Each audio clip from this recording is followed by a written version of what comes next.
Hello guys, ito pala ay tinatawag na Seashell Temple. Ito ay makikita sa temple sa Sanshi District. Ito maganda masyado dito sa loob. Kaso lang kailangan mag-ingat kasi dikit-dikit yung mga shell para hindi malaglag. Pero kung gusto niyo pumunta kayo. Either mag-taxi kayo or kung may sarili kong yung sasakyan o sasakay kayo ng jeep na 877 guys yung sakyan ninyo na bus. Kaso lang nung Sunday sumakay kami morning, almost 11 na siya. Tapos yun lang din ang bus na papasok. Yung umuwi naman kami, doon kami nagkahirapan kasi wala pang bus na dumaan. Kaya buti na lang talaga may taxi siya na may inihatid, yun nakasakay kami. Pero yun nga siksikan kasi marami kami. So mas maganda talaga yung may sasakyan kayo kasi mahirap talaga, totoo talagang mahirap yung bus lalo na pag uwi. Tapos sobra talagang layo niya guys, as in. Hey, we cannot bump to the. Hey. No, go inside. Okay.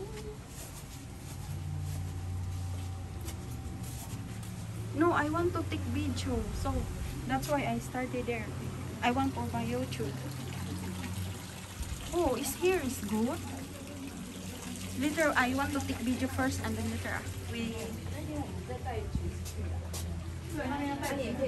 Ay, doon tayo. Wow, this thing is here is so good. Here. But be careful.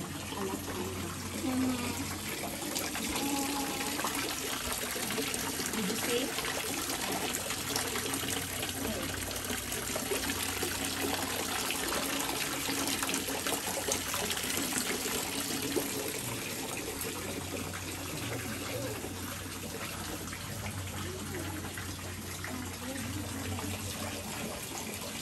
Mapangangha talaga kayo guys dito sa sobra talagang ganda. Kakaiba to. First time ko talaga nakakita ng ganito, na nakapasok din ng ganito. Sa ganda talaga niya. Mapawaw ka talaga sa kanyang ganda.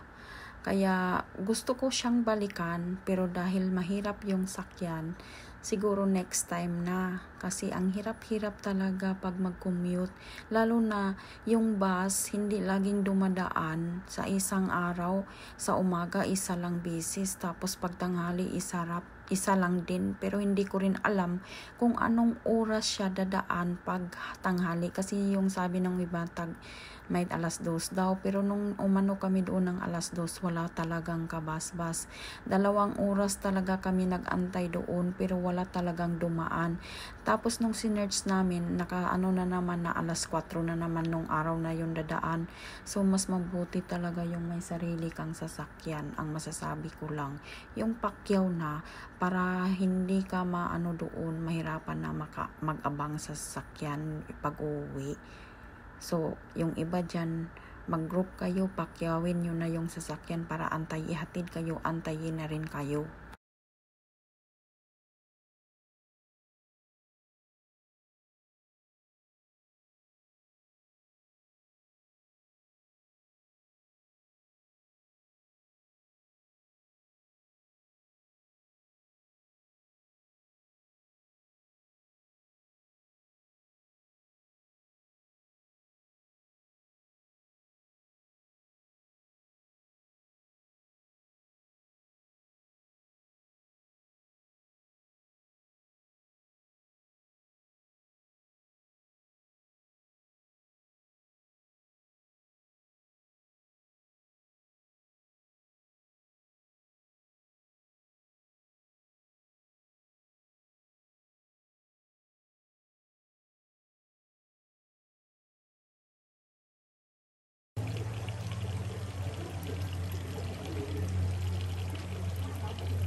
guys, ito pala yung Sanshi Temple or Sanshi Shell Temple.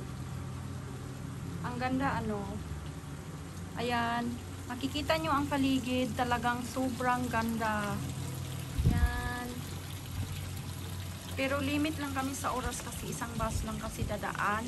So kailangan namin habulin yung bus na palabas kasi isa sa umaga, isa lang din daw sa